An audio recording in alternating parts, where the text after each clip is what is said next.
Hello and welcome back to another episode of Weirdo ढंग से बात कर. Hope everything is going good, man. 7 episodes आ गए हैं. तुम लोगों ने नहीं देखे हो तो प्लीज जाके देखो. इंटरैक्ट करो, लाइक करो, कमेंट करो, शेयर करो और मेक श्योर करो कि तुम लोगों ने सब्सक्राइब का बटन दबा रखा है, क्योंकि भाई बहुत इंटरेस्टिंग गेस्ट्स आने वाले हैं और तुमको नोटिफिकेशन टाइम पे आ जाएगा. सब्सक्राइब कर लो यार. 8th एपिसोड पे भाई we have Sahil sir on the podcast. Sahil sir, I mean Sahil Darji. I met him a few years back at Misby Studio. वहाँ पे मैं उनसे हाउस सीखा, उनके साथ काम भी किया, पर वो सेल्स डिपार्टमेंट में काम करते थे.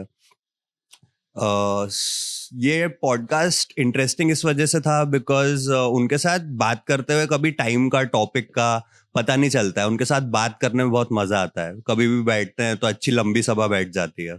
वैसे वाले इंसान है. तो उनके साथ बैठे, कुछ प्लान था जो मैं सोच के आया था, that just blew out of the window.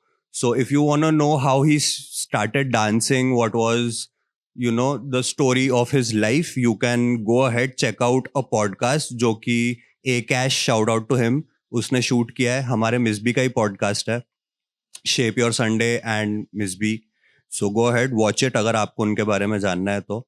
यहाँ पे हमने काफ़ी इंटरेस्टिंग बात करी है. पिछला साल कैसा गया, इमोशंस के बारे में, वो और क्या क्या करते हैं डांस के अलावा, और बाकी सब बातें. तो जाओ, जाके देखो. इन 3, 2, 1.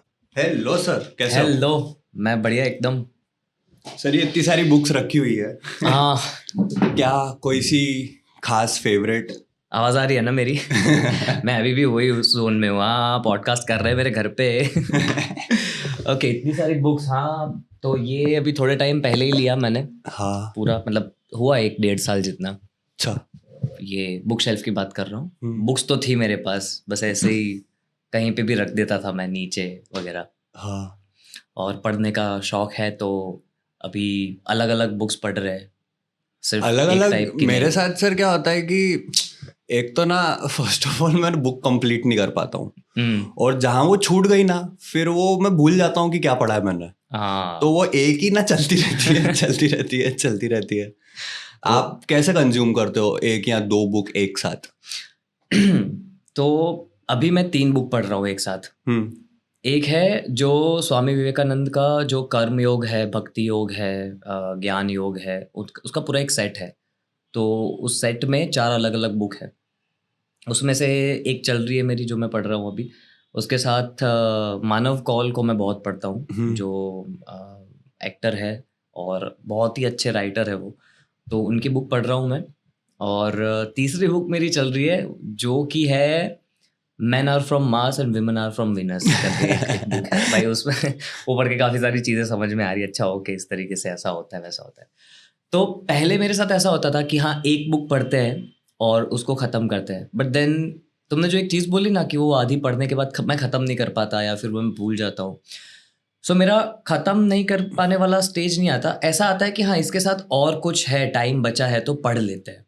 मतलब मेरा इंटरेस्ट उस बुक में से कम नहीं हो रहा है, वो तो मैं पढ़ने ही वाला हूँ. बट उसके साथ एक दूसरी बुक भी है जो मुझे पढ़नी है, और वो पढ़ने के बाद ना दोनों चीज़ें चल रही है पैरेलल. कि हाँ, मानव कौल का स्टोरी कहाँ पे पहुँचा है, और यहाँ पे ये जो टॉपिक आज मैंने बुक में पढ़ा, men are from Mars and women are from Venus वाले में से, तो वो भी कहीं ना कहीं. और वो सारे टॉपिक्स पढ़ने के बाद मुझे ऐसा फील होता है कि हाँ ठीक है, ये इस टाइम पे पढ़ना ज़रूरी था. तो मैं जब भी बुक पढ़ता हूँ ना, तो मुझे ऐसा फील होता है कि हाँ, this is the best time जब मैं ये पढ़ रहा हूँ. शायद मुझे ज़रूरत थी आज ये टॉपिक पढ़ने की, या ये स्टोरी जो मेरे सामने आई, या कहानी आगे बढ़ रही है मानव कौल की, तो शायद आज ज़रूरत थी. तो मेरा ऐसा, मैं प्री प्लान करके नहीं रखता कुछ भी. बट हाँ, मैं एक चीज़ मेक श्योर करता हूँ कि मैं टाइम निकालूँ पढ़ने के लिए.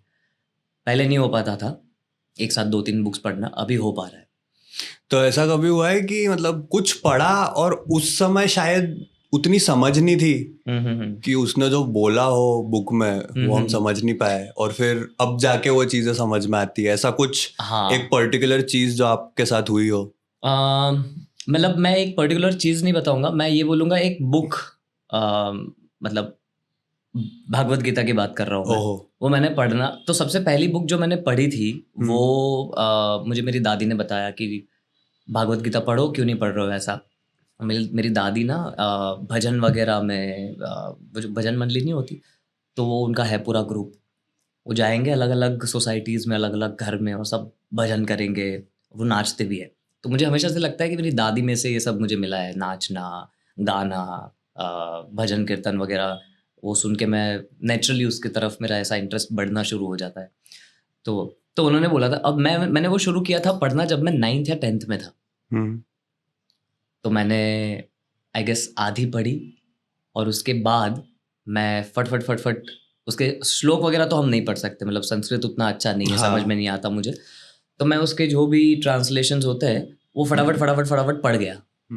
एंड उस टाइम पे मुझे ऐसा लगा कि यार ठीक है, कुछ क्या ही है इसमें, कुछ चीज़ें इंटरेस्टिंग लगी, जो इन्फॉर्मेशन नई नई जानने को मिलती है कि अच्छा ओके, 3 तरह के वो जो क्या बोलते हैं हम लोग उसको, गुण होते हैं। एक हो गया सद्गुण, हो गया रजोगुण, हो गया तमस, हो गया, वो 3।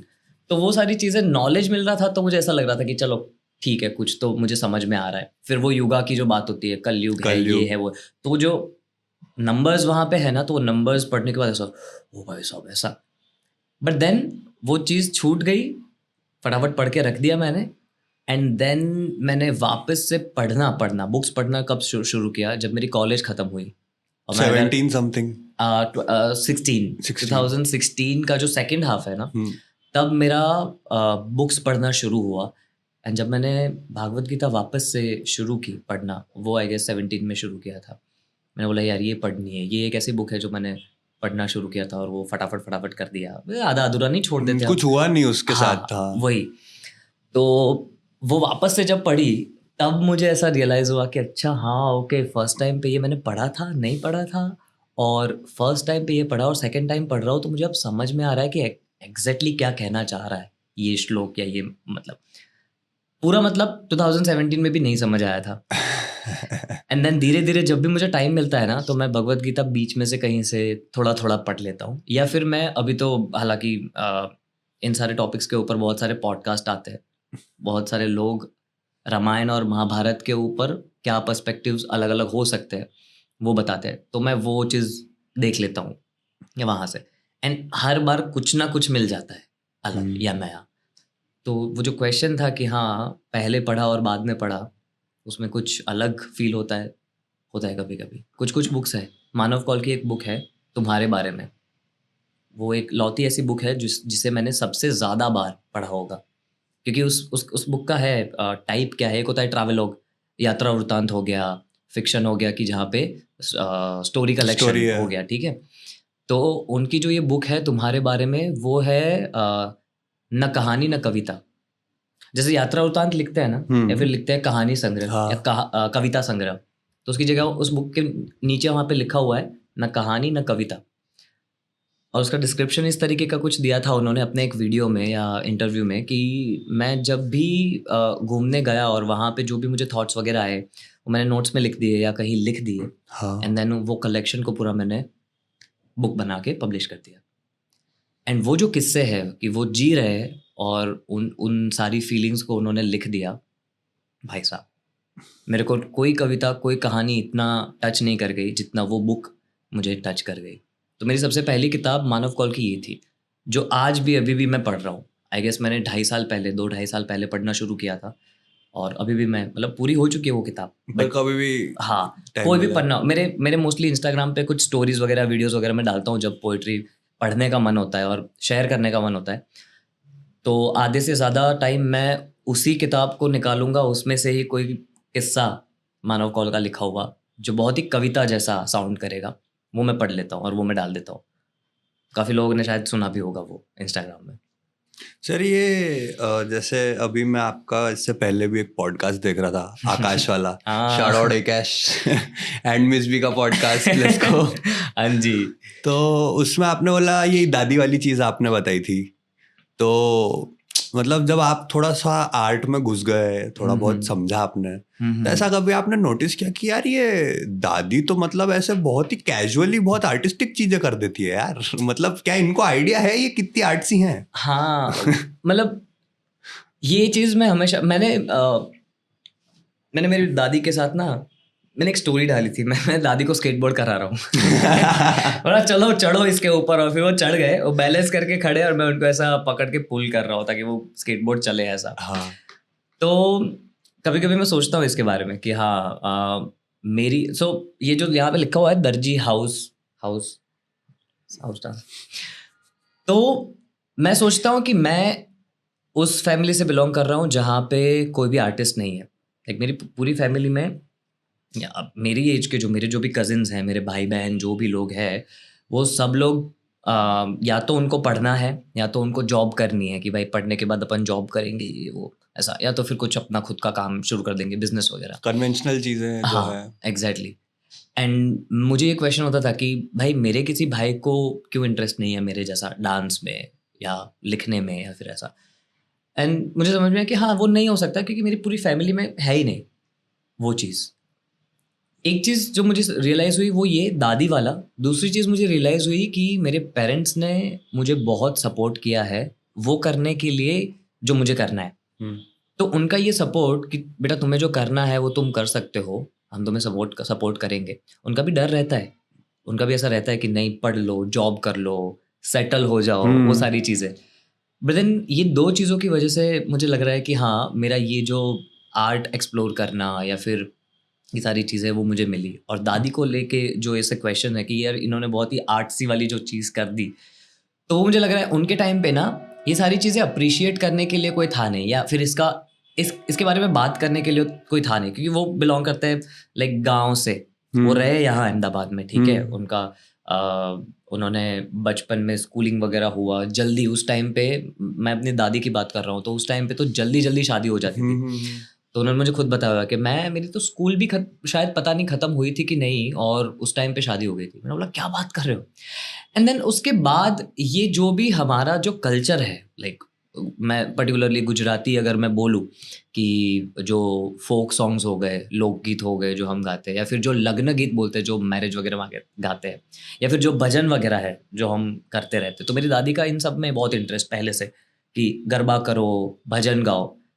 अगर वो उस टाइम पे ऐसे परस्यू करते इस चीज़ को तो शायद वो सिंगर होते, शायद वो सीखते। बट देन मुझे लग रहा है कि गांव का जो वो कल्चर है ना, वो पहले उस तरीके से बहुत रीच होता था कि सब गा रहे हैं, तुम्हें परस्यू करने की ज़रूरत नहीं है, सब वो गा रहे हैं, सब उसी तरीके से उस चीज़ को प्रैक्टिस कर रहे या जी रहे ऐसा।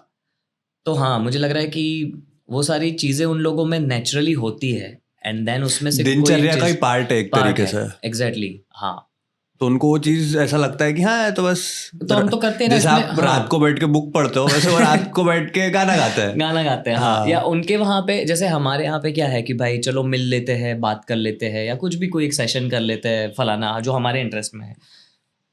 उनके टाइम पे ये चीज़ है कि भाई एवरी वीक या फिर हर 15 दिन में भजन वगैरह होता है तो वो करना, भजन मंडली में बैठना। और उन्होंने देखा ही वो सब है कि लोग कर रहे हैं, वो बड़े हुए वो देखते देखते, एंड देन उनके अंदर वो चीज़ आई, तो वो है एक। तो फॉर प्रीवियस कॉन्टेक्स्ट मैं यहाँ पे सिर्फ पॉडकास्ट लेने नहीं आया हूँ बट सर से क्लासेस लेने भी आया हूँ। तो अभी लास्ट सेशन में अपनी बात हुई थी, आपने बोला था कि तू जब डांस कर रहा है तो एक सवाल अपने मन में रख कि मैं ऐसा क्यों कर रहा हूँ, what ever I am doing उसके पीछे क्या इंटेंशन है, मैंने क्या सोच के ये चीज करी। मेरे को बहुत बार ऐसा लगता है कि एटलीस्ट फॉर मी मुझे डांस करना है, तो उसके अंदर के जो सब जॉनराज है ना वो मुझे थोड़ा ऐसा लगते हैं कि यार दिमाग हिला रहे हैं कि मेरे को कोरियो करना चाहिए या परफॉर्मेंस करना चाहिए या ये करना चाहिए या वो करना चाहिए। तो मतलब as a dancer like what do you think कि why is dance so integral part of your life कि you are chasing it like we are trying to make it there. Why do you think that feeling जो आपने बोला कि शायद मेरे cousins में नहीं है, वो आपको क्यों लगता है कि it is in us or you or me? तो सबसे पहले तो मैं ये बता दूं कि मैं डांस को मैं डांस को देखता कैसे हूँ। लाइक जब हमें एक सवाल पूछा जाता है what is dance for you, तो मेरा एक ही आंसर निकलता है कि डांस, अब उसको क्या लेबल देना है वो मुझे नहीं पता, बट वो मुझे हेल्प कर रहा है। बिकॉज ठीक है, हम कोई बोल सकता है कि मेरे लिए डांस ऐसा है कि जब मैं बहुत ही स्ट्रेस में होता हूँ तो मैं डांस कर लेता हूँ, मैं एज अ टूल यूज़ करता हूँ। कोई बोलता है dance is art for me, कोई बोलता है डांस मेरा भगवान है, ये है, ठीक है। काफ़ी लोगों का, कोई बोलेगा इट्स अ लाइफ स्टाइल कि भाई हाँ मैं इस तरीके से देखता हूँ सबका। मेरे लिए ऐसा है कि वो एक एक एक मीडियम है, एक ज़रिया है जिससे मैं खुद को बहुत अच्छे से जान सकता हूँ। क्योंकि मुझे ऐसा लगता है कि तुम्हारा खुद को जानना, तुम्हारा खुद के बारे में तुम कितना समझ पाते हो खुद को, और तुम कहाँ हो, पहले कहाँ थे, अभी कहाँ हो, किस डायरेक्शन में जा रहे हो, ये बहुत इम्पोर्टेंट है। और ये बातें बहुत लोग करते हैं कि हाँ खुद के साथ टाइम स्पेंड करो, थोड़ा बैठो अकेले में, या फिर बुक्स पढ़ो, इंट्रोस्पेक्शन एंड एवरीथिंग। एग्जैक्टली, हाँ एग्जैक्टली, कि तुम ग्रो कैसे करोगे, तुम इवॉल्व कैसे करोगे, ये वो। तो सब लोगों के लिए अलग अलग मीडियम होते हैं। मेरे लिए डांस ये चीज़ है जिसने मुझे मेरी पोएट्री के साथ इंट्रोड्यूस करवाया, थिएटर के साथ, या फिर योगा के साथ, या अलग अलग जो भी मेरा इंटरेस्ट है आर्ट को लेके, बुक पढ़ना, बातें करना। मैंने कभी सोचा नहीं था कि मैं वीडियो जॉकी बन पाऊंगा, बट अभी मैं वो भी कर रहा हूँ, पार्ट टाइम फ्रीलांसर। एक है यहाँ पे इंस्टाग्राम पेज है, उस पे। तो वो सारी चीज़ें मुझे समझ में आई कि डांस करते करते मुझे समझ में आया कि हाँ ओके, मैं ये भी कर सकता हूँ, मैं ये भी कर सकता हूँ, मैं ये भी कर सकता हूँ। तो आई गेस वो जो क्वेश्चन है कि डांस करते वक्त वो एक क्वेश्चन साथ में रखो, वो बेसिकली वो क्वेश्चन है कि ये, अब वो क्वेश्चन कुछ भी हो सकता है, बट मैं उसको बोलूँगा वो एज अ हुक या एंकर की तरह यूज़ करना है उसको, कि भाई तुम जिंदा हो ना भाई तुम यहाँ पे ही हो ना, तुम इसको एंजॉय कर रहे हो, या फिर जो हो रहा है उसको लेके तुम अवेयर हो कि नहीं क्या चल रहा है।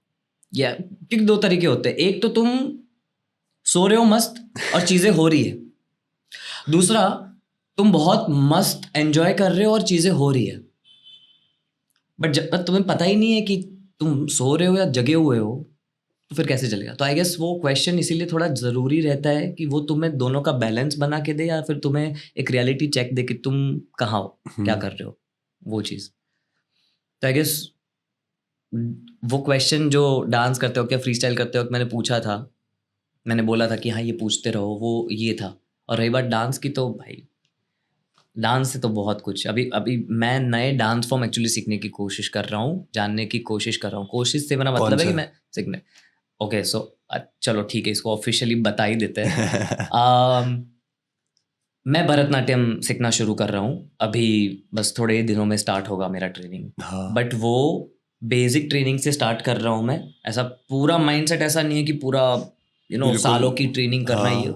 अभी बस शुरू कर रहा हूँ, देखते हैं कहाँ पे लेके जाता है वो, क्योंकि उसमें बहुत इंटरेस्ट आ रहा है, क्लासिकल म्यूजिक में बहुत इंटरेस्ट आ रहा है, तो मैं वो सिंगिंग क्लासेस भी ज्वाइन करने वाला हूं। अपना तो डांस फॉर्म ही ऐसा है कि बहुत ज़्यादा रिलेटेड है। एग्जैक्टली। और उसी मतलब, तो हम जिस डांस फॉर्म की बात कर रहे हैं उसका नाम है हाउस। यस, हाउस म्यूजिक तुमने बहुत सुना होगा, पर स्पेशली इंडिया में बहुत कम लोगों को हाउस डांस क्या होता है वो बहुत कम लोगों को पता है। And you can say it is pretty much footwork oriented. And वही जो फुटवर्क का कल्चर अगर हम हमारे क्लासिकल में देखें, तो मतलब जिसने ये चीज बनाई होगी वो तो क्लासिकल अपने ट्रेन डांसर्स के सामने आई डोंट थिंक सो कहीं भी कुछ लगते हैं, because these guys are so in tune with their music, with taps, with even with elegance. तो मतलब very interesting choice of dance form. मैं एक चीज़ यहाँ पे ऐड करना चाहूँगा, थोड़ा सा ये टॉपिक लॉन्ग हो सकता है, but so why classical music and classical dance, वो इसलिए क्योंकि हाल ही में इसी साल मैंने योगा टीचर्स ट्रेनिंग कोर्स किया लकुलिश यूनिवर्सिटी में से। सो वहाँ पे योगा के बारे में बताते हैं वो लोग कि योगा सिर्फ पोजेस नहीं है, राइट उसका एक हिस्ट्री रहा है, हमारा इंडियन हिस्ट्री जो है, हमारे शास्त्र वगैरह जो कहते हैं, मेंशन है योगा पहले से, बहुत पहले से। तो उन्होंने ना 4 चीज़ें बोली थी उस 4 में से मुझे एक के बारे में मैं उतना श्योर नहीं हूँ, बट वो 3 चीज़ें उन्होंने बोली थी कि आप यहाँ पे आए हो, आप योगा कर रहे हो, आपका इंटरेस्ट इस चीज़ में है योगा में, तो इसका मतलब ये है कि आपका कहीं ना कहीं इंटरेस्ट डांस से होगा। अब ये उन्होंने ऑलरेडी बता दिया वहाँ पे क्लास में, और उनको कुछ आइडिया उनको था कुछ कि आप आइडिया, हाँ, डांस बैकग्राउंड मैं का डांस बैकग्राउंड से ये कुछ भी नहीं। बट देन जैसे ही वो ओरिएंटेशन में होता है कि सब लोग इंट्रोड्यूस करते हैं खुद को, आप क्या कर रहे हो क्या नहीं, देन मैंने ये चीज़ बताई कि yes I am a dancer. And उन्होंने उनका नेक्स्ट क्वेश्चन ये था कि क्लासिकल डांसर या क्या, मतलब आप कौन सा डांस फॉर्म करते हो। तो मैंने बोला नहीं, आपका गेस सही था कहीं ना कहीं कि हाँ डांस बैकग्राउंड से हूँ मैं, बट क्लासिकल डांस फॉर्म नहीं कर रहा हूँ मैं प्रैक्टिस, ये हाउस डांस फॉर्म है, मैंने स्ट्रीट डांस फॉर्म प्रैक्टिस किए हुए, वेस्टर्न थोड़ा। तो बोले अच्छा कोई बात नहीं कोई बात नहीं, हम बाद में इसके ऊपर बात करेंगे, उन्होंने ऐसा बोला था। तो yoga, classical dance and classical music. अब मेरे ही बैच में 2 लोग क्लासिकल सिंगर थे जिन्होंने प्रॉपर ट्रेनिंग वगैरह लिया हुआ है, और वो क्लासिकल म्यूजिक सिखाते भी है, उनका खुद का एकेडमी भी है, तो वो लोग भी थे मेरे साथ। म्यूजिक साइड तो मतलब मैं डांस का एक और लेवल ऊपर लेके जाता हूँ कि म्यूजिक बना रहा है ये। एग्जैक्टली तो वहाँ पे मुझे ये चीज़ समझ में आई, ये 3 चीज़ें बोली, चौथी चीज़ मुझे उतना मैं श्योर नहीं हूँ, बट उन्होंने बोला था कि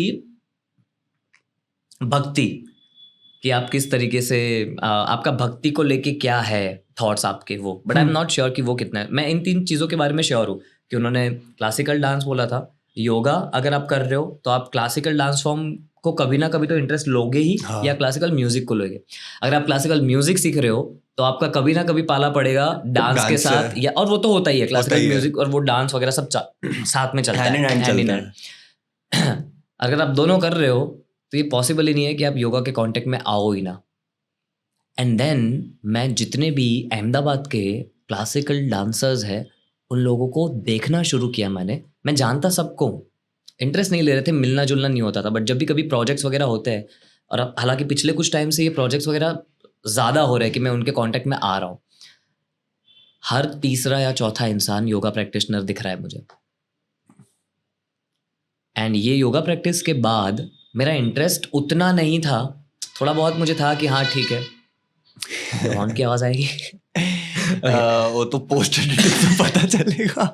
तो थोड़ा बहुत मुझे इंटरेस्ट था, but then after yoga training मैंने मन बना लिया कि मैं म्यूजिक तो सीखूंगा ही, मतलब गाना तो है ही मुझे, कुछ भी हो जाए, क्लासिकल म्यूजिक हो गया या फिर मैं कोई वेस्टर्न पकड़ूं या कोई मुझे सिखा सके बेसिक से, एंड देन मैं थोड़ा डिटेल में जाऊँ ऐसे। एंड जब मैं ये सोच रहा था, मैंने 1-2 लोगों से बात की कि मुझे आप गाना सिखाओगे, सिंगर से मैंने बात की कि आप सिखाते हो, मैं प्राइवेट्स लेना चाहता हूँ आपसे। उन्होंने बोला हाँ ठीक है। एंड जब हमारी बात चल ही रही थी तब मेरी एक दोस्त है जो बहुत ही अच्छे क्लासिकल डांसर है, बहुत ही अच्छे योगा प्रैक्टिशनर है, बहुत ही अच्छे। तो उन्होंने बोला कि you should learn classical dance, like you should learn Bharatanatyam. मैंने बोला व्हाई नॉट यार, मुझे सीखना है। एंड ये जो साल आ रहा है 25, उसमें मुझे अंदर से ये फील हो रहा है मैं बहुत सारी चीज़ें स्टडी करने वाला हूँ, मैं बहुत सारी चीज़ें सीखने वाला हूँ। ये साल मेरा मैं ये बनाने वाला हूँ कि सीखो, टाइम दो, प्रैक्टिस दो। तो इसीलिए मैंने फिर सोचा कि क्लासिकल म्यूजिक एंड डांस दोनों स्टार्ट कर दूंगा मैं, योगा तो है ही। भरतनाट्यम कुछ स्पेसिफिक सोच के आपने भरतनाट्यम लिया, या बस एक्सप्लोर करने के लिए सबसे पहले वो चीज़ मिली तो इस वजह से कर रहे हैं? तो भरतनाट्यम में ऐसा कहा जाता है कि उसके ना अलग अलग लिम्स होते हैं, पार्ट्स होते हैं। तो एक ऐसा, मुझे उतना डिटेल में नहीं पता है, बट जितना मैंने सर्च किया कि उसके जो 4, उसको एलिमेंट्स बोल सकते हैं, क्या बोल सकते हैं, I am not sure, but अभिनय आ गया उसमें, वाचिकम आ गया उसमें, फिर आहार्यम करके एक है, और चौथी चीज़ मैं अभी भूल रहा हूँ।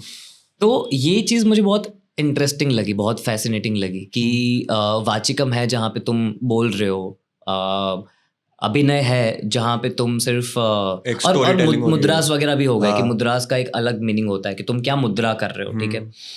तो वो सारी चीज़ें मुझे इंटरेस्टिंग लगी। मैंने बोला यार, तो हाउस में जैसा मेरा वोकेबलरी है, तुमने पादे बुरे कर दिया, तुमने क्रॉस स्टेप कर दिया, ये वो, ठीक है, you have a set of steps कि जो तुम यूज़ कर सकते हो, सेम इसमें भी है।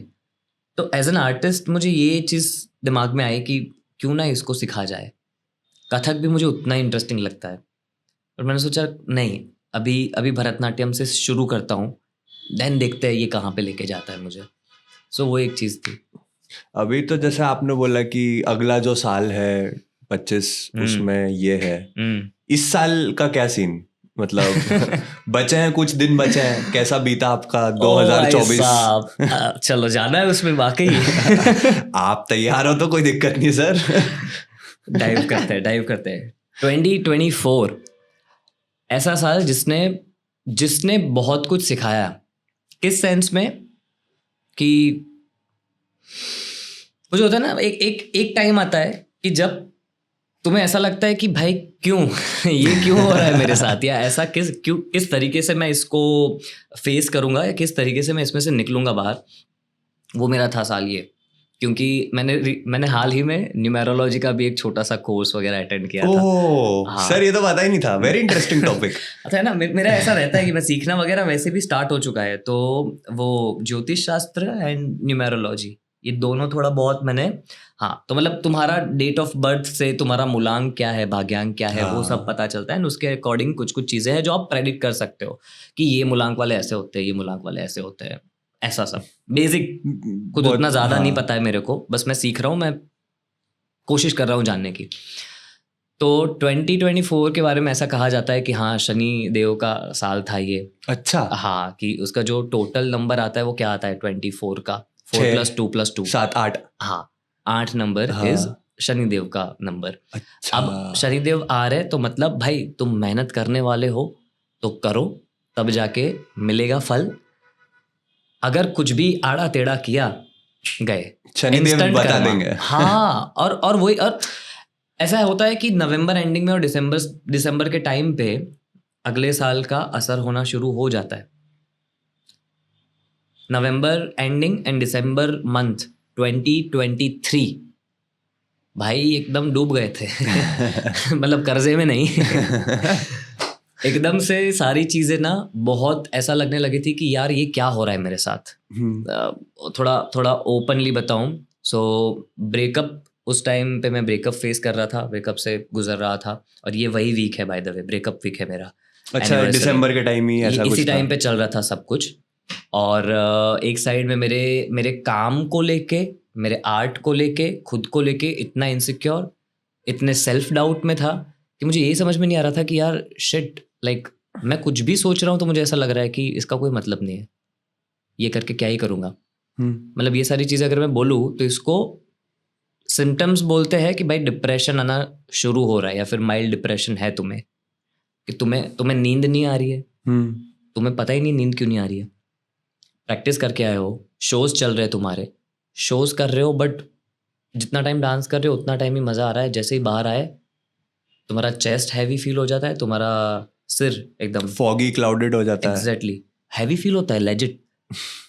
और पूरे दिन में ना सिर्फ 1 या 2 घंटे ऐसे होते हैं जब तुम एकदम फ्री फील करते हो, एकदम कि भाई मुझे कुछ भी फील नहीं हो रहा है, मैं खुश हूँ, क्यों ही tension, I am the driver of my own thoughts. हाँ, बट वो 1-2 घंटे ही होते हैं। पूरा दिन वही चीज़ चल रही होती है, क्या होगा, किस तरीके से होगा, कैसे निकलूंगा, कब ये खत्म होगा, ये ऐसा क्यों हो रहा है, ठीक क्यों नहीं हो रहा, चीज़ें क्यों ऐसी है।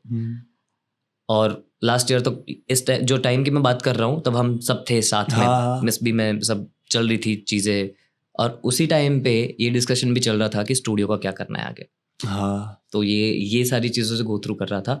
N24 आया, विद इन 2 मंथ्स में ये सोच रहा था जनवरी फरवरी के बाद मार्च अप्रैल में तो सब ठीक हो जाएगा, मैं जॉब कर लूंगा, नया साल आएगा तो सब कुछ ठीक हो जाएगा, और ये सब मैं रिकवर अच्छे से हो जाऊंगा, फलाना ठिकना, ये सब कुछ।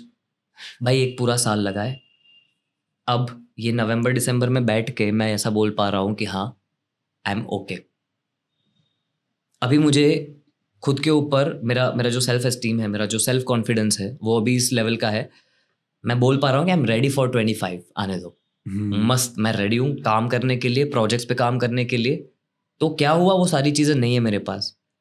24 ये बताने के लिए आया था कि तू जो सोच रहा है ना कि ये सारी चीज़ों के बिना क्या होगा मेरा, 24 ने आया, मेरे को पकड़ा, उठाया और बोला कि ये सारी चीज़ें है ना जहाँ पे तू बिलोंग करता है, ले, अब तू अकेला है, क्या करेगा? वहां पे तुम्हारे पास ना एक चॉइस है, या तो खड़े हो जाओ, शुरू करो वापस चलना जीरो से जो स्टार्ट करने वाली बात है, या तो फिर बैठे रहो। दूसरी चॉइस, रो, टाइम लो अपना। तो 24 ने ये चीज किया है मेरे साथ। मेरे दिमाग में ना वो 12th फेल का गाना बजने लग गया, रीस्टार्ट। हाँ। और वाकई में मेरे लिए 24 रीस्टार्ट था, क्योंकि जितना मैं सोच रहा था कि मैं ये नहीं कर सकता, इन लोगों के बिना मैं ये नहीं कर पाऊंगा। अगर मैं मेरे खुद के ग्रुप की बात कर लूँ, चलो मैं मिस बी के पूरे टीम के साथ हूँ, पैरानॉइड डांस क्रू के साथ हूँ, यही तो मेरा लाइफ है। बट देन आई रियलाइज 24 में नए लोग मिले, कुछ लोग थे जो नहीं है साथ में, तो फिर मैं सीखा उनके बिना भी जीना, कि हाँ ठीक है, इनके बिना भी लाइफ तो चल ही रही है ना यार। दुख है वो रहेगा, उसका कोई वो नहीं है, वो दुख, हम दुख में 2 आंसू बहा भी लेंगे चार बहा लेंगे, उसमें कोई प्रॉब्लम नहीं है। बट या 2024 में ये एक चीज़ थी, अच्छी चीज़ जो मैंने की, वो मैंने थेरेपी ली 24 में। मैंने योगा कोर्स ज्वाइन किया, मैंने सीखा, मैंने खुद को बोला कि देख भाई, जो भी है, रोना है ना, बैठ के रो ले, वापस खड़ा हो, स्टार्ट कर, कुछ ना कुछ करता रहे। ट्रैवल भी किया, 1-2 शॉर्ट फिल्म्स में भी काम किया, प्रोजेक्ट्स में भी काम किया। तो मुझे लगा कि नहीं यार ठीक है, दिक्कतें तो है ही और वो रहेगी ही, तुम साथ में काम भी तो कर ही रहे हो ना, तो ठीक है, रोना आ रहा है रो लो, काम करना है कर लो। ऐसे करते करते साल गुजरा, और साल का एंड बहुत ही बढ़िया जा रहा है। ये ट्रांसफॉर्मेशन जो आपने बोला कि अब मैं खड़े होकर बोल सकता हूँ कि भाई I am okay, I have a bit of confidence and whatever, वो आपको कब रियलाइज होना चालू हुआ कि हाँ मतलब ठीक है, इन सब चीजों से कुछ मतलब ठीक है, इट्स नॉट गुड, पर इन सब से लाइफ खत्म नहीं हो जाएगी? व्हेन वाज दैट टाइम कि आपने ये चीजें रियलाइज करना चालू की, या फिर कहीं से रियलाइज होना चालू हुई? It could be externally induced as well. तो ना ऐसी चीज़ें टाइम लेके होती है, तुरंत से नहीं हो जाती। मतलब मेरे साथ तो ऐसा हुआ है। कब रियलाइज होना शुरू हुआ? ऑनेस्टली दिसंबर 23 में ही, जब वो हो रहा था ना, मुझे समझ में आ गया कि ये मेरी वाट लगाने के लिए हो रहा है, जो कुछ भी हो रहा है ना। मतलब you saw it coming from a mile away. Exactly. और जैसे ही वो होना शुरू हुआ ना, मैंने बोला गया अब भाई रेडी हो जाओ, कुर्सी की पेटी बांध ले। बांध लो कुर्सी की पेटी, क्योंकि तुम्हें ना बहुत जोर का झटका लगने वाला है। तो होता ये है कि जब वो झटका लग जाता है ना, मेरे लिए ऐसा है कि वो झटका लगने के तुरंत क्योंकि मेरा नेचर ऐसा है कि मैं गिरूंगा ना, खड़ा हो जाऊंगा, मैं गिरूंगा, खड़ा हो जाऊंगा, बार बार 100 बार भी अगर गिर गया ना, मुझे प्यार है भाई गिरने से, फेल होने से डरता नहीं हूं मैं। तो उसी टाइम पे जब मेरी वाट लगी ना, मुझे समझ में आ गया कि भाई ब्रेकअप से गुजर रहा हूँ, स्टूडियो का, काम का, फ्रेंड्स लोगों का, कुछ भी समझ में नहीं आ रहा है, खुद को लेके इतने क्वेश्चंस हो रहे हैं कि नींद नहीं आ पा रही है, या फिर तुम्हारी आंख जल्दी खुल रही है और तुम जितनी कोशिश कर रहे हो सो नहीं पा रहे हो। तभी रियलाइज़ हो गया था मुझे कि ये टाइम ख़राब है और ये कुछ सिखाने के लिए आया है। तो मेरी ये एक आदत है, इसको गंदी आदत बोलो, अच्छी आदत बोलो, कि जब बहुत ख़राब टाइम या ख़राब सिचुएशन आती है या कुछ भी ट्रेजेडी होती है ना, तब मैं ना एकदम रेडी हो जाता हूँ कि हाँ हो जाने दो इसको, मैं देखता हूँ क्या होता है मेरे साथ। और जैसे ही वो होता है, उसके बाद जो वो उठने वाला टाइम होता है कि अब वो चला गया है, अब मैं चेक करता हूँ कि उठ पाता हूँ कि नहीं। अच्छा ओके, नी इंजरी हो गया, ठीक है, नी को ठीक करना पड़ेगा। अच्छा ओके, हाथ में भी लगी है, यहाँ पे भी लगी है। वो एक्सीडेंट के बाद कैसा हम लोग देखते हैं, तुरंत नहीं समझ में आता, खड़े होने के बाद घर पहुंच के आता है। अच्छा ओके। तो 24 पूरा इसमें ही गया है कि अच्छा ओके, यहाँ पे लगी है, मलहम तो यहाँ पे भी लगाना था ना। हीलिंग प्रोसेस पूरा मेरा ऐसे ही गया, चलो करो हील खुद को, मलहम लगाओ, ठीक हो जाओ। वक्त को भी वक्त देना आना चाहिए। एग्जैक्टली। और ड्यूरिंग दिस टाइम मैं जब पुणे से वापस आया, मैं आई गेस अप्रैल जून के टाइम पे मैं पुणे गया था, और जून में जब मैं वापस आया, वापस आने के बाद जो second half of the year start हुआ, वो मेरे लिए काफ़ी हैवी था। क्योंकि शुरुआत में जो चीज़ें होती है, तुम्हारा एक ही चीज़ होता है कि ठीक है अब तो हो गई ना जो चीज़ें हो रही थी वो, अब तो अच्छा करेंगे, निकलेंगे इसमें से बाहर, निकल जाएंगे, सब बढ़िया बढ़िया ही होगा। हाँ। बट वो तुरंत नहीं होती चीज़ें। तुम एटीट्यूड ऐसा रखते हो कि तुरंत होगी, चीज़ें बदलेगी, अब तो सब अच्छा ही होगा, अच्छा ही होगा, पर उसको भी टाइम लगता है। तो शुरुआत में वो जोश ने कहीं ना कहीं थोड़ा बहुत संभाले रखा था, but then second half of the year जैसे स्टार्ट हुआ, जून, जुलाई, अगस्त, भाई साहब सितंबर, सबसे ज़्यादा 24 के सितंबर मंथ ने मुझे सिखाया है कि पेशेंस ना, और जितनी हो सकती है उतनी ठूस खुद के अंदर, कैपेसिटी बढ़ा अपनी। पेशेंस तो चाहिए ही चाहिए कुछ कुछ चीज़ों में। तुम हर एक चीज़ में ऐसे नहीं कर सकते, भागो करो, बैठना भी ज़रूरी है। तो बैठ। सितंबर मंथ लेजिट मेरे को ऐसे आके बोल रहा था, बैठ ना आराम से, बैठ ना, क्यों नहीं बैठ पा रहा, वो था। तो इस तरीके से पूरा साल हुआ, और रियलाइजेशन की जो बात है कि कब ऐसा लगा कि हाँ अब ठीक हो जाएगा, वो ये जो सेल्फ कॉन्फिडेंस है वो अभी जाके ऐसा लग रहा है कि ठीक है, क्योंकि अभी मैं रेडी हूँ। अभी कुछ भी होता है ना, देख लेंगे आन दो। ये सर जैसे ये सारा रियलाइजेशन और ये सारी समझ, मतलब बुक पढ़ने के बाद आपको नॉलेज आती है। You went through something and then you understood कि अच्छा ऐसा हुआ मेरे साथ, and these are the reasons why I am like this right now.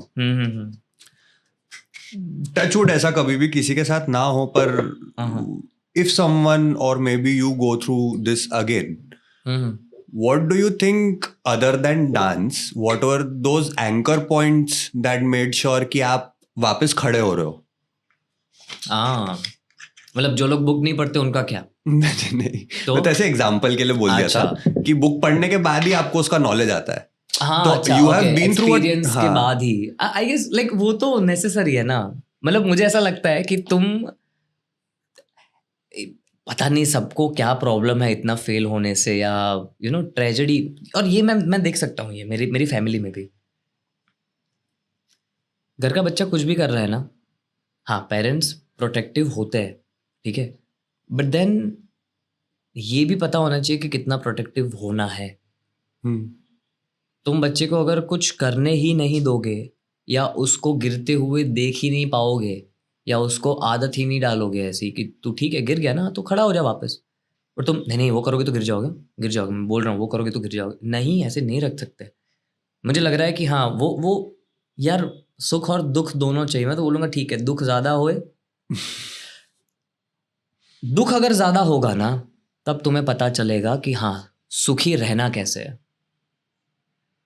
अगर तुमने एक्सपेक्ट करके रखा है कि सुख आएगा, expectation is the thief of joy.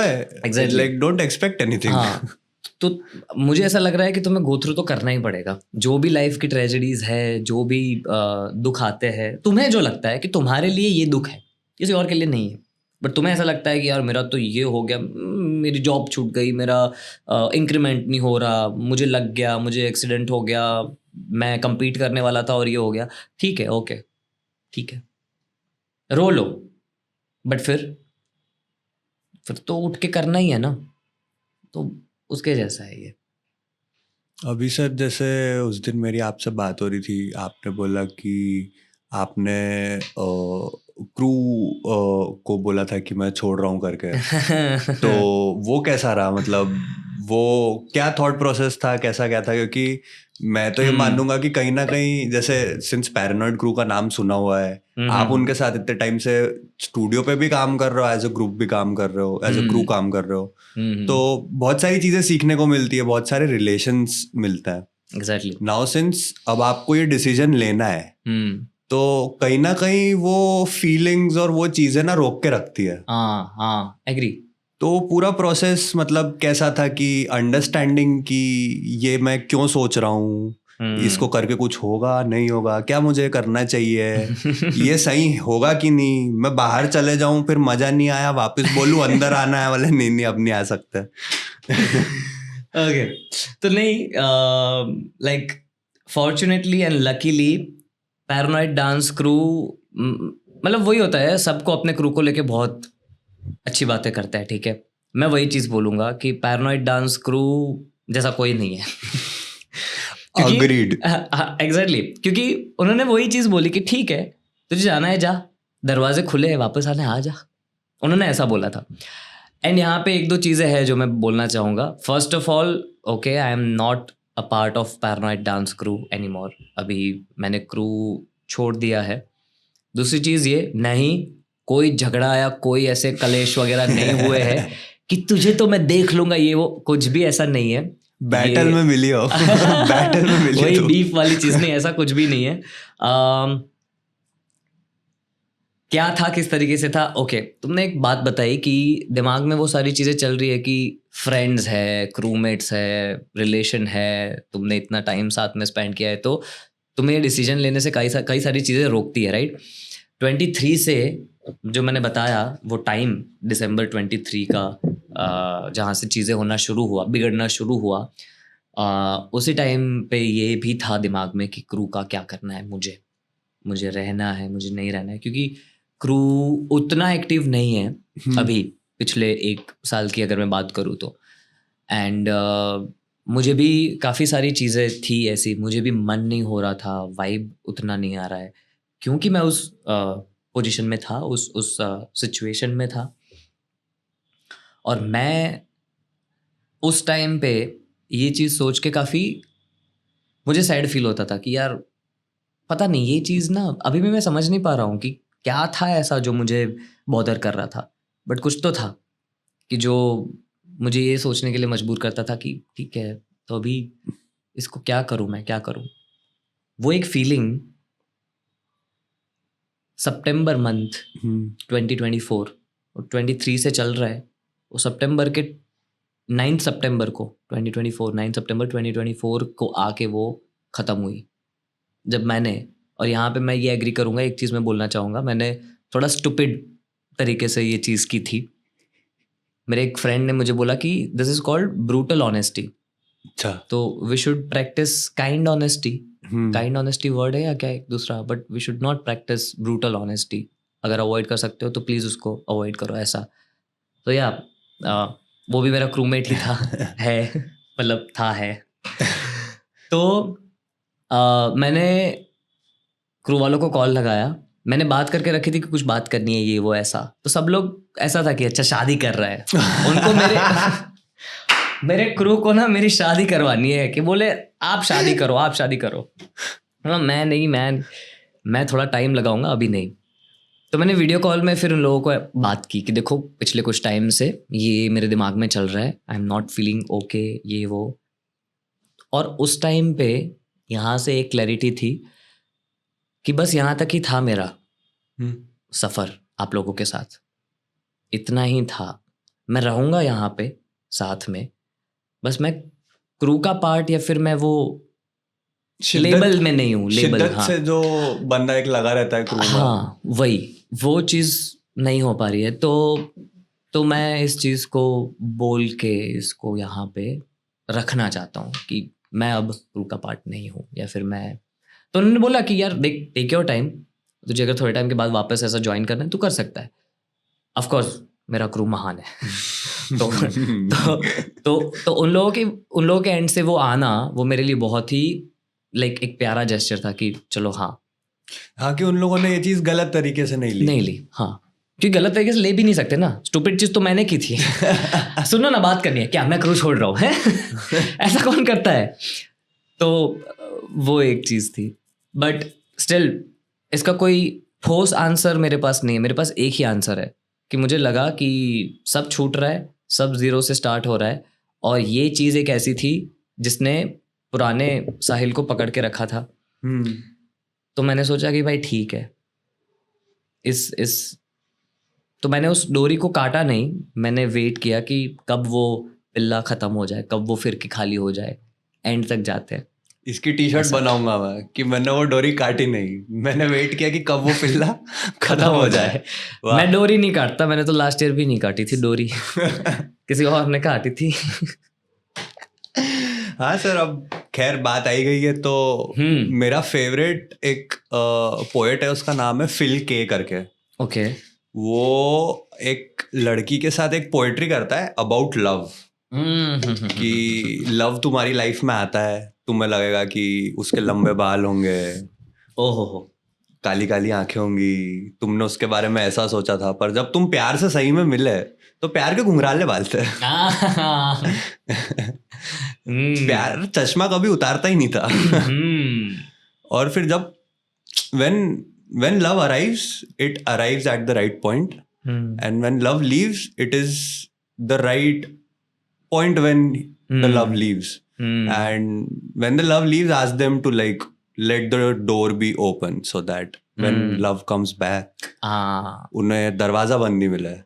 अरे तो मतलब for me personally, like I cannot resonate with a lot of people in general. So मेरे साथ जो maximum sharing मैं किसी के भी साथ करता हूँ, that is a person I'm dating or I'm with that person. तो that plays a very big part in my life. आपका कैसा क्या है संबंध प्यार के साथ? तो ये लाइन थोड़ी ऐसी कहीं सुनी हुई लगेगी, ऐसा कह सकते हो कि मैंने चुराई हुई है, पर मैं इस लाइन को इसलिए यूज़ कर रहा हूँ क्योंकि जाकिर खान को सब जानते हैं, जाकिर भाई। तो उन्होंने एक चीज़ बोली थी कि मुझे प्रेम से बहुत प्रेम है। एक उनका एक रील ये है जो वायरल हुआ है। तो आई गेस मेरा भी यही है कि, और अगेन अगर मैं इस चीज़ को थोड़ा एग्जैजुरेट करूँ या फिर इसको थोड़ा लंबा खींचूँ या 2-3 और कॉन्टेक्स्ट जोड़ूँ इसमें, तो भाई मैंने न्यूमेरोलॉजी किया और उसमें प्लीज टेल मी। तो उसमें ना, मतलब मैं ये नहीं बोलूँगा कि न्यूमेरोलॉजी सही है या गलत है, अब वो तो ना आप पढ़ो उसके बाद ही पता चलेगा।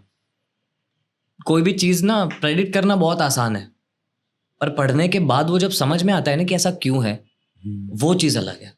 समझ रहे हो? प्रेडिक्ट करना बहुत आसान है, क्योंकि क्या करते हैं वो बोलते हैं हाँ ठीक है ज्योतिषी तो प्रेडिक्ट करते हैं, ये करते हैं, थोड़ा सच थोड़ी होता है। मैं बोलता हूँ नहीं भाई, वो सब प्रेडिक्शन और वो सब नहीं है, तुम उसको ऊपर से देख रहे हो, साइड में से तो देखो, अलग अलग पर्सपेक्टिव भी होते हैं उसके। तो न्यूमेरोलॉजी में शॉर्ट में बताऊंगा कि एक पूरा लोशो ग्रिड चार्ट बनता है तुम्हारी डेट ऑफ बर्थ से, ठीक है। अब उसमें तुम्हारी डेट ऑफ बर्थ में कितने नंबर्स है और वो उस चार्ट में कहाँ पे फिट हो रहे। अब चार्ट में फिट होने के बाद जो चार्ट तुम्हारा बना कि फर्स्ट रो में और फिर फर्स्ट कॉलम में कितने नंबर्स है, क्या है, उसका एक रीडिंग होता है। अच्छा, उसकी भी डिटेलिंग कि तुम्हारा यहाँ नंबर 7 है, सिर्फ एक ही नंबर है 7 और बाकी के 2 खाली है, तो उसका अलग मीनिंग निकलेगा। अगर 7 के साथ बीच में अगर 5 है, अलग मीनिंग निकलेगा। ऐसा भाई ने भी सब किया, खुद का चार्ट तो बनाए पहले, बाद में बाकी लोगों का देखे, खुद का तो देखे। तो एक चीज उसमें आई कि भाई मिनिमम 2 हार्ट ब्रेक्स तो लिखे। कितने हो गए दोनों? मैं तो बोलूँगा 2 से ज़्यादा, बट जो प्रॉपर अगर मैं बोलूँ कि रिलेशनशिप में रहना और फिर उस पर्सन का चले जाना या हमारा साथ में ना और हमारा सेपरेट हो जाना, तब जो हार्ट ब्रेक होता है, तब जो तुम्हें ग्रीफ फील होता है, वो हो गया 2 बार। तो ये होने के बाद अब मैं ये टॉपिक क्यों लाया यहाँ पे बीच में, वो इसलिए क्योंकि जब मैं बोलता हूँ कि मुझे प्रेम से प्रेम है, जब मेरा फर्स्ट ब्रेकअप हुआ था, और वो तो काफ़ी इंटरेस्टिंग स्टोरी थी कि मुझे चीट किया गया और उसके बाद वापस से वही पर्सन मेरी लाइफ में आए और सेम पर्सन के साथ मैंने बोला चलो ठीक है, माफ़ी सब हो गई। और थोड़े ब्रेक के बाद, ऐसा तुरंत नहीं, माफ़ी वगैरह सब हो गया और फिर वापस से कंटिन्यू हुआ। सेकेंड टाइम भी वैसा ही किया उन्होंने। मैंने बोला यार, मतलब इतना तो तुम चू नहीं रह सकते जीवन में तुम्हें कुछ करना पड़ेगा। एंड वो साल था 2016। कॉलेज ख़त्म, सब ख़त्म, बुक पढ़ना शुरू कर रहा हूँ, नए लोगों से मिलना शुरू कर रहा हूँ, आर्ट वगैरह एक्सप्लोर करना शुरू कर रहा हूँ। फिर समझ में आया, पोइट्री वगैरह निकलना शुरू हुई। 2017 में लिखना शुरू कर दिया, टूटे हुए दिल से ही पोइट्री निकलती है, वैसा सब। तो वो जब हुआ ना 2 बार मेरे साथ, मुझे समझ में आ गया कि यार ठीक है, मैं गिव अप तो नहीं करने वाला। मुझे प्रॉब्लम तो नहीं है इस चीज़ से। मतलब तुम्हारा जब भरोसा उठ जाता है, क्या हुआ? आ गया, पॉज लेते हैं यहाँ पे। ले लो हाँ बोलो। तू मत रो भाई, मत रो मत रो। ओके बहुत बुरा हुआ। तो 2 बार जब वो चीज़ हो गई मेरी लाइफ में, मुझे लगा ठीक है, मुझे कोई हेट वगैरह नहीं हो रहा है। तभी मुझे समझ में आ गया था कि हाँ, ये नहीं तो कोई और सही, कोई अच्छा पर्सन या कोई और इंसान कि जिसके साथ ना प्यार लिखा हुआ है, जो शायद ऐसे नहीं करेगा, जिसको टूट के प्रेम कर सकते हैं वो भी सामने टूट के प्रेम कर रहा है। ऐसा हुआ भी। दूसरा रिलेशनशिप मेरा बहुत अच्छा चला, बहुत लंबा चला, बहुत बढ़िया चला, और फिर ख़त्म हो गया। उसका भी एक टाइम था, चले गए। अभी वापस से वही चीज़ में बैठा हूँ मैं कि हाँ, प्यार से और प्यार हो गया है। मैं बार बार प्रेम में पड़ना चाहता हूँ, क्योंकि वो फीलिंग है ना कि हाँ, तुम्हें कोई पसंद आ रहा है या तुम्हें किसी से प्रेम हो रहा है, वो फीलिंग मेरे लिए बहुत इम्पॉर्टेंट है। जैसे जाकिर भाई के लिए बादल इम्पॉर्टेंट है ना, ऐसे मेरे लिए वो बहुत इम्पॉर्टेंट है। और वो आई डोंट नो, जैसे जैसे एज बढ़ रही है वैसे वैसे ही प्रेम के अलग अलग जो भी रंग है, रूप है, सब मुझे समझ में आ रहा है। अभी फ़िलहाल मुझे अगर किसी से प्रेम होता है, या फिर मान लो अट्रैक्शन, चलो ठीक है, प्रेम को साइड में रखे, क्योंकि कोई बोलेगा प्रेम की इतनी बात कर रहा है, पागल है क्या, अट्रैक्शन को प्रेम मत समझ, ऐसा भी बोल सकते हैं कोई ये देख के, ठीक है। मैं बोलता हूँ वो अट्रैक्शन वगैरह भी होता है, या फिर जब किसी पर्सन को लेके, या फिर तुम्हारे पेरेंट्स को लेके, भाई बहन को लेके, जो भी तुम्हारा प्यार बाहर निकलता है, उन सारी चीज़ों में अभी एक चीज़ बहुत कॉमन मैं ऑब्जर्व कर पा रहा हूँ खुद में। वो चीज़ ये है कि मुझे कुछ भी पा नहीं लेना है। मतलब अगर मैं इसको सीधी तरीके से बोलूँ तो अब ये समझ आ रहा है कि पा लेने का नाम प्यार नहीं है, या सिर्फ पा लेने का नाम ही प्यार नहीं है। तो अभी वो स्टेज में हूँ। है एक पर्सन जो बहुत पसंद है, ऐसा बोल सकते हैं कि एक तरफा प्यार, ठीक है। नहीं आलोचना कर दो प्यार की। बट और वो काफ़ी टाइम से है, मतलब 1 साल हो गया, 1 साल के ऊपर हो गया। तो उनको लेके अभी इस फीलिंग में हूँ कि अगर वो नहीं भी मिले ना मुझे, मेरे को तो प्यार है ही, प्यार है, मतलब प्यार है मुझे, वो वैसा ही रहेगा। तो वहाँ पे उस स्टेज में हूँ जहाँ पे वो काफ़ी सारे लोग ऐसे पोइट्री वगैरह करते हैं कि तुम्हें अगर फ्लावर्स पसंद है, तुम उन्हें प्यार करते हो, तो तुम उन्हें तोड़ोगे नहीं ना। पोइटिकली कैसा ऐसा साउंड करता है, हाँ मस्त, हम क्या करते हैं, फूल मस्त है, तोड़ लिया।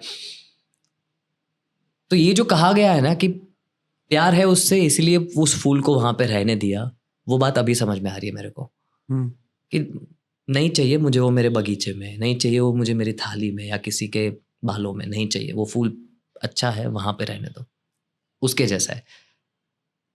अब ये there are 7 stages of love, सबके नाम नहीं पता मुझे, बट एक स्टेज ये भी है कि जब तुम्हें थोड़ा सा क्या बोलते हैं, वैराग्य भाव आ जाता है तुम में। वैराग्य भाव से मेरा मतलब है ऐसा सन्यासी, साधु सन्यासी वाला नहीं, बट उस तरीके का कि हाँ ठीक है, तुम उसको लेट गो करने वाले स्टेज पे हो कि हाँ ठीक है, ओके, अगर नहीं भी हो रहा है तो भी मेरे अंदर, क्योंकि शायद तुम्हें ये पता चल जाता है कि प्यार जो हो रहा है ना, तुम्हारे अंदर हो रहा है। जब तक तुम ये नहीं समझ पाते ना कि प्यार तुम्हारे अंदर हो रहा है, तुम्हारे भीतर कहीं पनप रहा है, तब तक तुम उसको पाने की कोशिश करोगे, क्योंकि आपके लिए तो एक्सटर्नल फिनोमेना है ना वो। एग्जैक्टली। तुम वो देखोगे कि मुझे इससे प्यार है, मुझे इससे प्यार चाहिए, वहां पे वो सारी बातें आती है एक्सपेक्टेशन वाली, बाबू ने ये क्यों नहीं बोला, ये क्यों। हाँ, पर प्यार कोई जेब में रखी पेंसिल नहीं है कि कोई निकाल के दे देगा। दे एग्जैक्टली। मैं भी था उस स्टेज में, आई एग्री, मेरे को भी चाहिए थी पेंसिल, तेरी पेंसिल देना तू। मेरे को भी देखना है, प्रेम करना है मेरे को भी। तो ये थोड़ा फनी साउंड कर रहा है, क्या बोल रहा हूँ मैं, तेरी पेंसिल दे दे, काटो इसको। तो हाँ भाई, ये प्यार को लेकर तो ये है मेरा, बहुत ही इम्पोर्टेंट है। और इतना भी पता है कि तुम बांट सकते हो, जितना हो सकता है उतना बांटो। अगर तुम ऐसा बोलोगे ना, तुम बांटोगे तो तुम्हें मिलेगा, मैं बोलूंगा मिलेगा वो रखो ही नहीं दिमाग में। प्रेम भीतर महसूस कर पा रहे हो ना, इनफ है उतना ही, वही तो तुम्हें मिल गया। तो मेरा फिलोसॉफी या फिर मेरा वे ऑफ परसीविंग लव को लेके ये है। आई एग्री, मेरे साथ भी ऐसा बहुत हुआ है कि when I have expected something, वो समथिंग तो क्या एनीथिंग नहीं आया। हाँ, और फिर जब मैं एक्सपेक्ट नहीं कर रहा था तो एवरीथिंग आ गया, और उसके फिर जैसा। मैं ऐसा ईगो में आ गया कि मेरे को तो चाहिए नहीं, और फिर बाद में वो रिग्रेट होता था कि अरे यार ये तो चाहिए था यार, and then you run again, you chase again. It's a loop, हाँ इट्स अ लूप। ठीक है सर, 50 मिनट हो चुका है।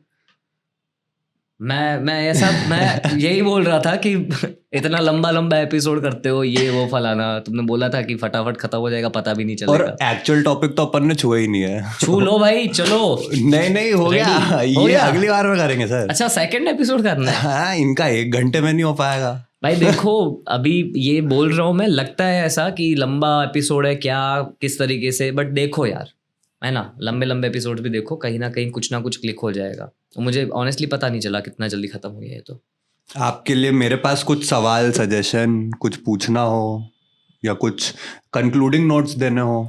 कंक्लूडिंग नोट्स यार तुम ही बता दो, मतलब अगर किसी चीज के ऊपर, बिकॉज मुझे कुछ, मैं तो बस यही चीज बोलूंगा, अच्छा लगता है जब भी कोई बात करता है तो मैं बातें करने का मतलब मेरे को बहुत शौक है। एक कुछ भी आपके दिमाग में, एक स्टोरी या कुछ कविता या कुछ लाइंस आ रही हो एट दिस पॉइंट, तो उससे हम एंड कर सकता है। मेरी ऑल टाइम फेवरेट कविता है, वही सुनाऊंगा। बिल्कुल, ऑल टाइम फेवरेट कविता, थोड़ा पानी पीने के बाद और कुछ सेकंड्स खा रहा हूं मैं पॉडकास्ट की।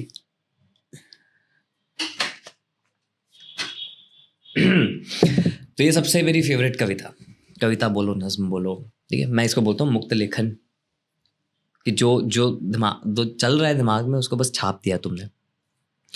तो ये है कि मैं किरदार कई सारे अलग निभाता हूँ। कभी कभी लोग मेरे दो अलग किरदार को एक समझ लेते हैं। मेरा वहाँ होना जहाँ मेरी ज़रूरत नहीं, वो शायद मेरे किसी किरदार का यह मानना हो सकता है कि मुझे यहाँ रुकना चाहिए। मेरा वहाँ होना जहाँ मेरी ज़रूरत नहीं, वो शायद मेरे किसी किरदार का यह मानना हो सकता है कि मुझे यहाँ रुकना चाहिए। उस रुके हुए को लोग साया बोलते हैं। वो कहते हैं ये तुम नहीं हो। मैं अपना वहाँ होते हुए लोगों का मुझे ना देख पाना ताकते रहता हूँ और सवाल करता हूँ, आखिर इतने सारे किरदार क्यों?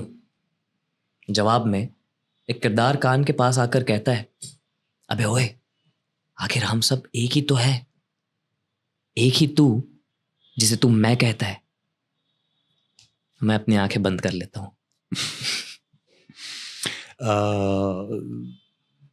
मेरे को ये सुन के याद आया, आपने संवाद परफॉर्म किया था। संवाद मतलब बहुत इंटरेस्टिंग चीज़ है। जिन लोगों को नहीं पता है, प्लीज़ मैं यहाँ पे मेंशन कर दूंगा, कार्ड पे जाके तुम देख सकते हो। प्लेलिस्ट में एक संवाद करके परफॉर्मेंस किया था सर ने, जिसके अंदर पोएट्री और डांस का मिक्सचर था। उसका एक और एक्सटेंडेड वर्जन भी अगली प्लेलिस्ट में किया था, बट वो हमने प्राइवेट रख रखा है, that is not visible to any public people. तो सिंस कॉन्सेप्ट काफ़ी इंटरेस्टिंग है, काफ़ी नया है, इससे पहले मैंने किसी को देखा नहीं है पोएट्री प्लस डांस का मिक्स करते हुए। तो उसके बारे में अभी like how are you going about it, क्योंकि like there is something you know, तो वो चीज़ को कैसे यू आर टेकिंग फॉरवर्ड संवाद को? मेरे को बस एक चीज़ करनी है, मेरे को 25 में इसका एक प्रोडक्शन कर देना है बस। मेरे को ये परफॉर्म करना है, टिकेटेड शो करना है इसका। तो अभी मैं उसके ऊपर काम कर रहा हूँ, एक्टिवली नहीं, दिमाग में है, मुझे पता है, कुछ लोगों से बात भी करके रखी है, बट मैं इसका एक शो करना चाहता हूँ प्रॉपर। और जो दूसरे शो की बात की, एक्सटेंडेड वर्जन या फिर जो फिर एक बार वो फिर एक बार इसलिए कहीं पे नहीं है क्योंकि मैं संवाद और फिर एक बार का मिक्सचर करके पूरा, क्योंकि पूरा कलेक्शन है मेरी पोइट्रीज का, तो मैं चाहता हूँ कि उसको अच्छे से ढंग से प्रेजेंट कर पाऊँ, उसका शो रख पाऊँ मैं। तो हाँ, वो बहुत दिल के करीब है। ठीक है सर, होप आपका परफॉर्मेंस हमको 2025 में देखने को मिले। डेफिनेटली हम आए VIP सीट्स लेके। इनवाइटीज में आपका नाम होगा सर, बुला देंगे आपको, आइए। Okay, thank you guys so much. अगर आपको साहिल सर से, तो साहिल सर सबसे पहले तो बहुत वर्सटाइल इंसान है. इनको योगा आता है, इनने फिटनेस की भी क्लास ले रखी है, इनको डांस भी आता है, सिर्फ हाउस डांस नहीं आता है, पर इन जनरल म्यूजिक की भी नॉलेज है. Basic knowledge most of the dance forms का है वेस्टर्न और स्ट्रीट स्टाइल में. तो आपको इनसे रिलेटेड कुछ भी क्वेश्चंस हो, बात करनी हो, क्लासेस लेनी हो, प्राइवेट्स लेनी हो, बुलाना हो कहीं पे, तो प्लीज गो अहेड, क्योंकि भाई हमारा कम नहीं है. बेजैम में रनर अप, WMX में क्वालिफाइंग. तो हाँ, he is just like a very polished dancer in what he does. So please go ahead, check out his profile. The link will be mentioned in the description. And like, comment, share, subscribe, and sayonara. Anji. See you soon, man. See you soon.